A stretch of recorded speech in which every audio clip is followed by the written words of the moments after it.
What is up guys, Danny this side. So in this video, I'm going to show you how to export from Trello to Excel CSV. So first off, head over to Google or any browser and then in the search bar type in trello.com or you can just simply type in Trello. You will see this first official website of Trello with this icon. Click on that website and then if you are new to Trello, you will need to create your new Trello ID with your email, password, and other credentials. But if you already have a Trello account, you can just simply log in to your Trello account. So after login or signing in, you need to create your new board.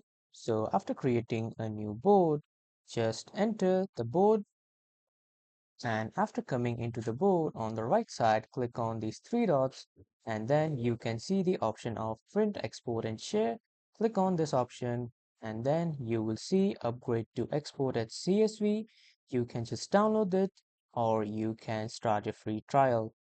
But if you want to export as a JSON or you want to show a QR code, you can send it via these two options. Or if you want to export as a CSV, you need to export your board's content as a CSV with Trello Premium. You need to buy a Trello Premium and then you can use the export as CSV option. But you get a free trial for some days, so you can use that. And this is how you can export from Trello to Excel CSV file. So that was all for this video, everyone. Thank you for watching.